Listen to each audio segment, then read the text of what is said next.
In 3, Do we 2... test the mic? Or do we do that? That's what I mean. We're going to test the Oh, mic. okay. 3, 2, 1. Testing, testing. Ollie, talk. Hi. Eli, talk. Hi. Freya, Hello. talk. There we go. Okay, so wait, say something again. Hello. Loubella in the Witch Elm, a case that occurred right in the middle of World War II.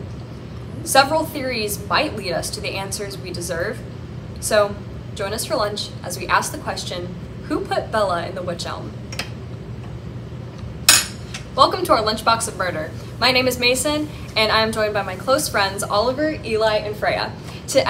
Together, we sit down for lunch and go over the darkest cases in the U.S., both solved and unsolved, and occasionally Canada, if you remember that episode. And today, England. Will the victims get the justice they deserve, or will this case remain a lunchbox mystery? Warning, your discretion is advised as we cover some gruesome details about how this woman was allegedly murdered.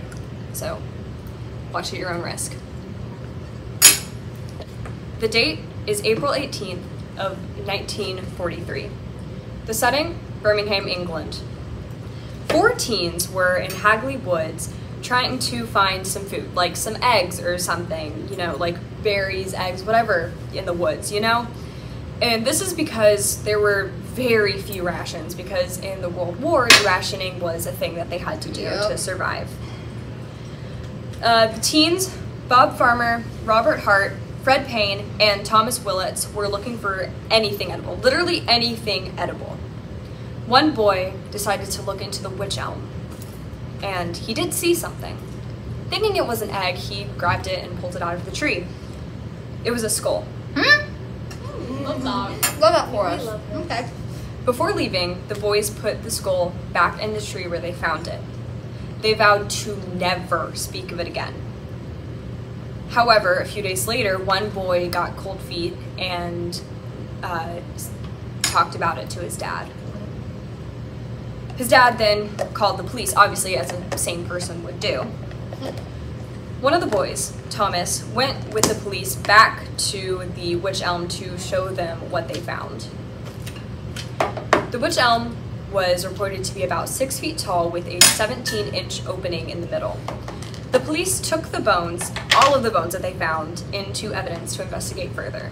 Some bones had been scattered around the tree by animals, and most of them were still inside the tree. A forensic science, Professor J.M. Webster, was able to put the bones together and discovered it was most likely a woman around 35 years old. There was no sign of violence or disease on her, but she was missing one tooth that appeared to be removed by a dentist. What's a witch elm? That's what I was It's a gonna tree. ask. It's a type of elm. W-Y-C-H.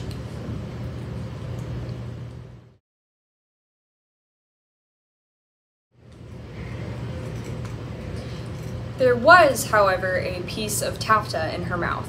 So what? Good question. I've tried to find what it was. I have no idea. But it was, I think it's something that like blocks your airway because it was in Almost her like mouth. a gag. Yeah, pretty much, except it's something that goes in your mouth instead of around. They use it at dentist office, I think. It's not supposed to Oh, go all the yeah. way into your mouth. Oh, It's like I the think tongue it's like- thing. Yeah. The tongue garage, as they say at the orthodontist. Yeah. So you don't swallow your own spit. There was that in her mouth, and it was like blocking where her throat would have been because she was like decomposed. It was bones, and so that was a possible sign of asphyxiation. A pair of 5.5 blue shoes and a wedding ring were found outside of the tree. J.M. Webster reported that the woman had been dead for about 18 months before being found. Suicide was ruled out as a possible cause of death due to the very small opening in the tree. It was highly unlikely that she was able to get into the tree by herself. After the description of the woman was released, which I couldn't find a good description of her other than like brown hair and How did they know what her hair clothes. was? That's a very good question. I don't know. Because hair doesn't deteriorate, you're still As hair quickly. mass. It was 18 months though. There was no reported hair found. So then how did they look at her hair? What? I Family. don't know. They did a DNA test and couldn't find anything. Oh. They couldn't find her ancestors, so they couldn't find who she really So was. then, We're getting there. So after the description was released to the public, several calls started coming in. However, none of them produced like viable leads.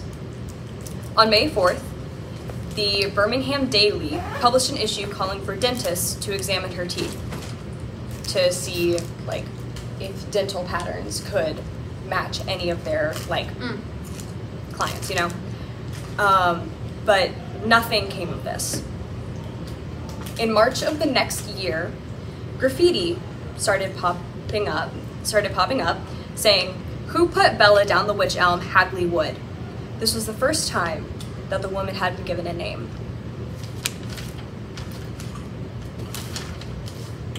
We love it when I have to turn papers. yeah. A few months later, another house was graffitied with the words, "Who put Loubella down the witch elm?" shortly after. The public was told to report any girl named Bella or Loubella who had gone missing in the last few years. However, nothing came of this. In August of 1944, the writing appeared again. This time it said Hagley Wood Loubella was opposite Rose and Crown, Hasbury, which is exactly where she was. In 1953, the police found the guy who was doing the graffiti, and he was just pulling a prank. So her name wasn't Loubella. We're gonna keep calling her Bella because that's the only name that we have for her. So we're gonna call her Bella.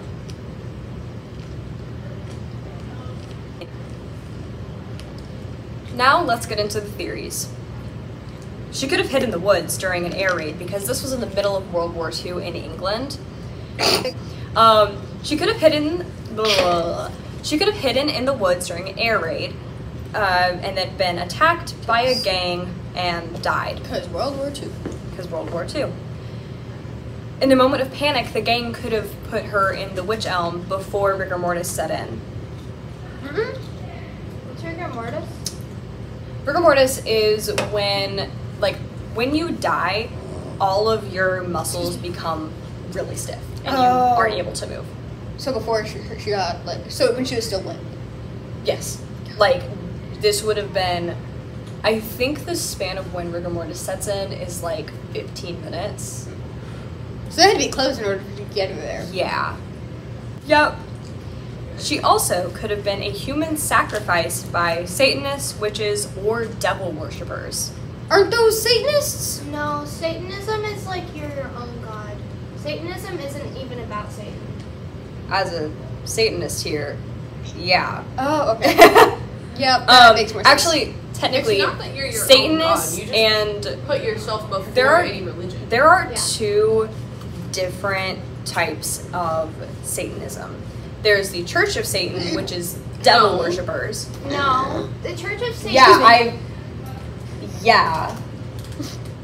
And then there's the Satanic Temple, which is something I am a part of, which is also known as Satanists, and it's a not religion. You know, it's a The 11 rebellion. rules of the earth. No.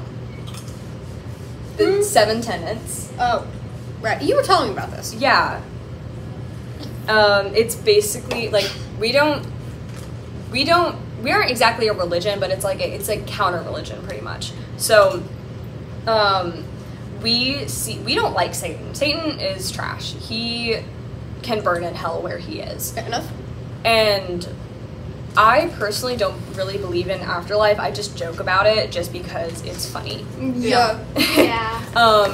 We like Baphomet and Lilith specifically as idols of rebellion. You know, a lot of people who are part of the Satanic Temple, myself included, are coming from Christian churches who are trash at being Christian, and we're trying to find a place that we can kind of slap back at them. You know, it's designed to where bigots are not gonna be interested in it.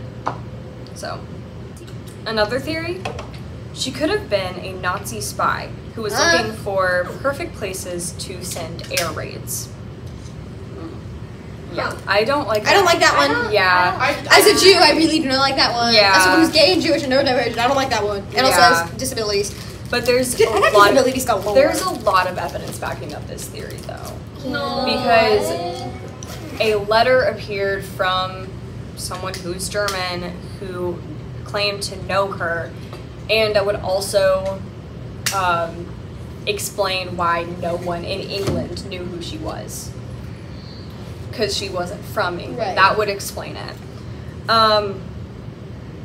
So, like I said, a letter from a girl named Anna showed up to the police headquarters claiming to know Bella and that her name was actually Bella. And they backed this up with a photo of Oh, that's how they she had brown hair.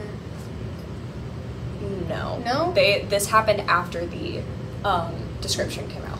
So there was a picture attached with the note that was of a performer named Bella who then became a Nazi spy and was reported missing. I don't like that. Yeah. So, what do you think happened to But- Bella? But with the Nazi theory, how did Bella die? Air raid. That connects with the air raid theory that she was caught in the middle of an air raid that she wasn't aware of. Okay. Yeah. So, I'm turning it over to y'all. What do you think happened to Bella?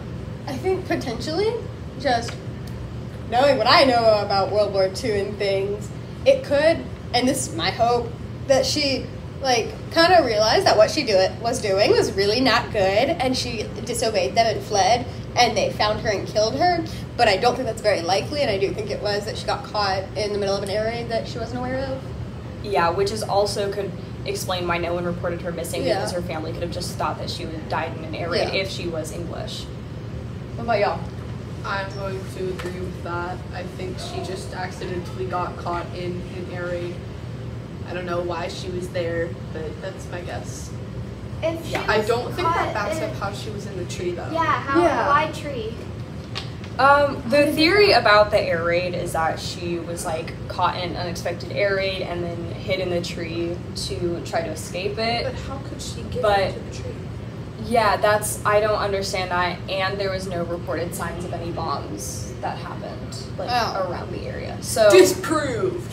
yeah, that theory is disproved, but it is a theory. You know, it's kind of disproved, So but it's the also Paula's Yeah. dad is a theory, but it's not real. what is? Paul something from the Beatles died. Oh in yeah. 2006. That he's still alive. Yeah, I know. I heard an interview recently with him on NPR. Who Paul thought Paul McCartney died? It's a conspiracy theory. Yeah, He's he's not Bro's dead, though. alive. He's though. very much But he alive. died and then You a guys know doppelganger it's took crazy. over him and replaced his spot. Unfortunately, we still don't have any answers. Bella is still a closed and unsolved case. Hopefully, something else pops up soon to help us get the answers, or even know who she is. You know, we don't necessarily need to know what happened to her, but we just want to know who she is, because that's important. Our condolences go out to her and to anyone who Yeah. could have known her, and of course we still wonder why didn't they report her missing, Yeah. even during Theory even on why during World War II. if they didn't report her missing, it could be potentially because they were Jewish. But in theory. after World War II happened, why didn't they? That's a good point. Because Wait, a hold up. lot of World from War II is correct the me. Nazis. Yeah, She's not back yet. No. So in theory, if she was Jewish, and the reason her family might not have reported her even after the war because were dead. they might have been dead. yeah, that's another theory. Is I didn't find this anywhere, but this is a theory that we're coming up with. She Because could have been Jewish. She could have been and- Jewish, posing as a Nazi spy to save herself. Mhm. Which, that honestly is what I hoped it was. That's what I like to think. Yeah. But at the same time, it's Not very, no. yeah. Also,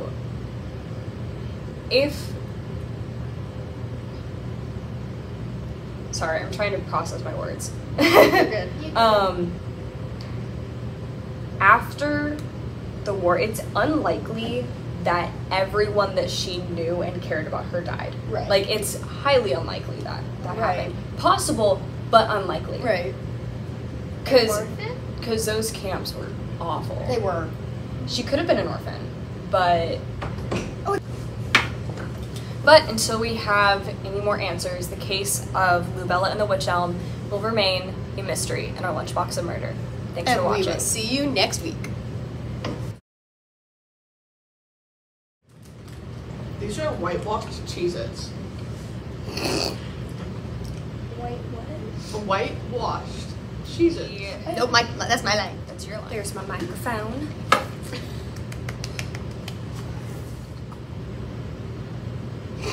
Bill by the side. Nope, not that. Boo sophomores. Haha, they're Those are right. soft boys. Soft boys? Sophomores? They're sophomores. I know some cool sophomores. Yeah. A few of them are good. I know some Yeah. bitchy sophomores too. Yep. Also, Okay. Freya, you gotta speak louder. The mic is not picking you up. Freya, you good? Freya has not said anything. They've said a few things. And when I heard them talking, I tried to get the mic over to them, but it was not picking up. Okay. 3, 2, and... No. I thought you were laughing for a second. Yeah. No, I was like Loki dying. We're good though. Yeah. A bug just flew into my face. Oh, the joys of an old high school. Shut up, Siri! Shut up, Siri! That is going in bloopers out Absolutely. And so people... No, the sewer people. Those are Same the thing. lizard people. Those are the lizard Oh, people. I'm smart. The lizard Actually, people are the guys- alligators in the sewers of New York City. You guys, I've seen a lizard person before. Conspiracy theories are not welcome on this podcast. I have to disclose some information. My stepbrother is a lizard person. What are you doing, step bro? You turned Not into like a that. lizard person? Wow. He's really good at hiding that he's really good at hiding that he's a lizard person though, because he kind of like got into the school and now he's like the head of the cheer team or something. It's pretty scary.